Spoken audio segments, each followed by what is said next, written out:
गीता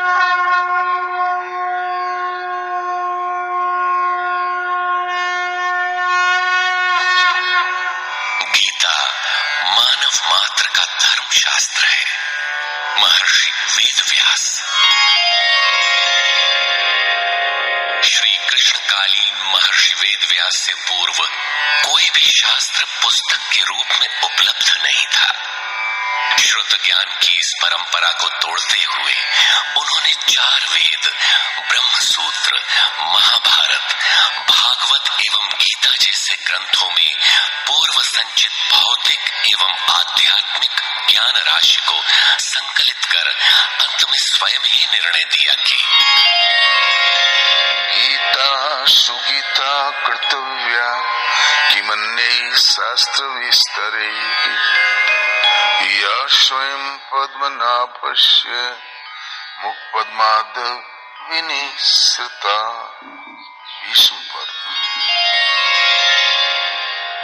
गीता भली प्रकार मनन करके हृदय में धारण करने योग्य है, जो पद्मनाभ भगवान के श्रीमुख से निःसृत वाणी है।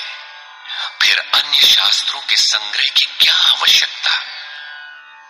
मानव सृष्टि के आदि में भगवान श्री कृष्ण के श्रीमुख से निःसृत अविनाशी योग अर्थात श्रीमद् भगवत गीता, जिसकी विस्तृत व्याख्या वेद और उपनिषद है, विस्मृति आ जाने पर उसी आदि शास्त्र को भगवान श्री कृष्ण ने अर्जुन के प्रति पुनः प्रकाशित किया, जिसकी यथावत व्याख्या यथार्थ गीता है।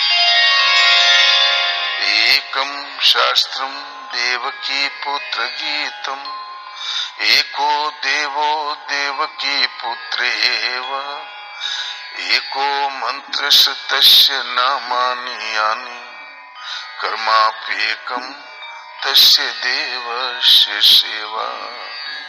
गीता महात्म्य। अर्थात एक ही शास्त्र है जो देवकी पुत्र भगवान ने श्रीमुख से गायन किया। गीता एक ही प्राप्त करने योग्य देव है। उस गायन में जो सत्य बताया, आत्मा सिवाय आत्मा के कुछ भी शाश्वत नहीं है।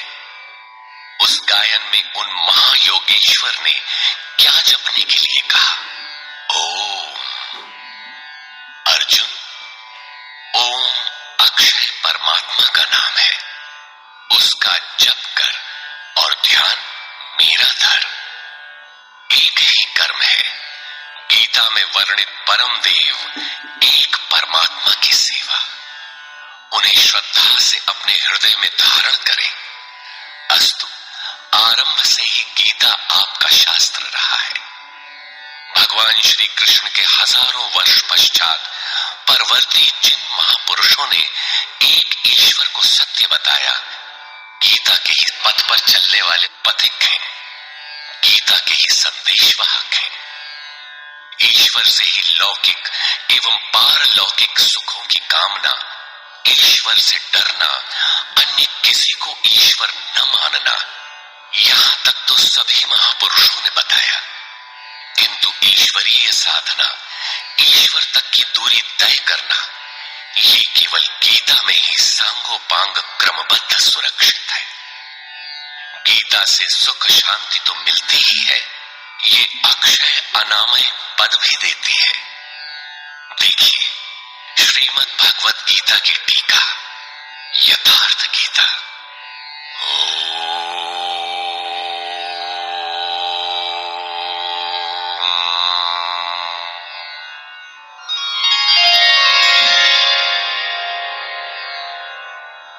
धर्म सिद्धांत 1। सभी प्रभु के पुत्र। ममैवांशो जीवलोके जीवभूतः सनातनः मनः षष्ठानीन्द्रियाणि प्रकृतिस्थानि कर्षति।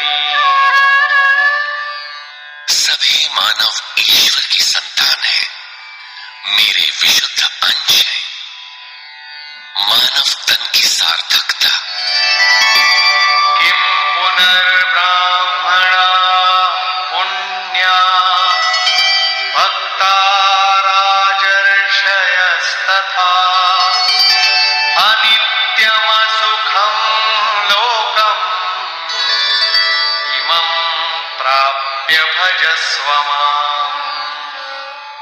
सुख रहित क्षण भंगुर किंतु दुर्लभ मानव तन को पाकर मेरा भजन कर, अर्थात भजन का अधिकार मनुष्य शरीरधारी को है।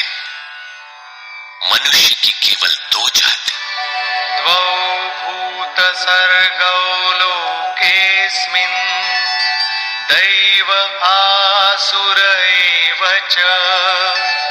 दैवो विस्तरशः प्रोक्त आसुरं पार्थ मे शृणु। मनुष्य केवल दो प्रकार के हैं, देवता और असुर। जिसके हृदय में दैवी संपत्ति कार्य करती है वो देवता है, तथा जिसके हृदय में आसुरी संपत्ति कार्य करती है वो असुर है। तीसरी कोई अन्य जाति सृष्टि में नहीं है। हर कामना ईश्वर से सुलभ। त्रैविद्या मां सोमपाः पूतपापाः यज्ञैरिष्ट्वा स्वर्गतिं प्रार्थयन्ते। ते पुण्यमासाद्य सुरेन्द्रलोकम् अश्नन्ति दिव्यान् दिवि देवभोगान्। मुझे भजकर लोग स्वर्ग तक की कामना करते हैं, मैं उन्हें देता हूं। अर्थात सब कुछ एक परमात्मा से सुलभ है। भगवान की शरण से पापों का नाश। अपि चेदसि पापेभ्यः सर्वेभ्यः पापकृत्तमः सर्वं ज्ञानप्लवेनैव वृजिनं सन्तरिष्यसि।